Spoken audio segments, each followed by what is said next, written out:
Assalamu alaikum wa rahmatullahi wa barakatuh. Minya muslim ba minya muslim bema. SHAFAI any WITR. Watida.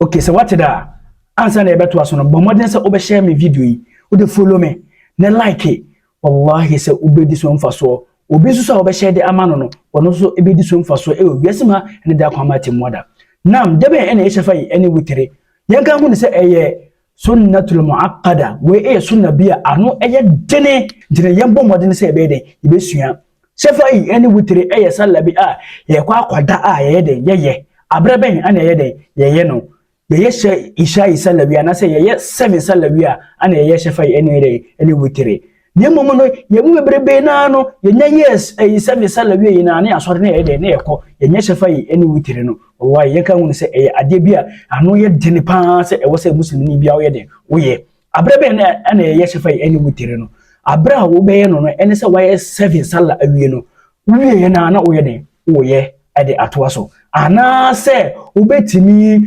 abomode ne se ebia obetimi asore anadwo at least be ye 3 12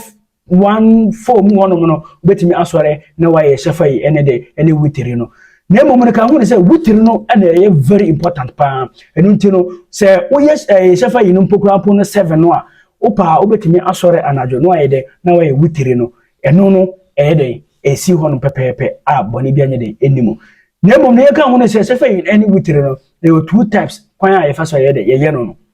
de se wo be sore no waye raka mienu no wato sallama na waso sorry ayera ka ba kope aka ho no abeta se waye de wato sallama na yese waye SHAFAI ene de ene WITR ana so se another way so betimi aye no ene se wo be sore na waye sallama ensa ne nyina prekope aye de abum na watena se ba kope na waye de wato sallama we ne nyina no aye de eye ade bia wo betimi aye aboni bia nye de enim eye pepepe yankopon onye ne ye emaye jama ene video na edibesi anum se nkaibo a wo honom ene se no group honom a mekire manfo sallaye mekire manfo se de sikinkan Quran mekire manfo mpaibo hu hia ede ma muslimini bia tede bomode na pick me number 0248 56 56 80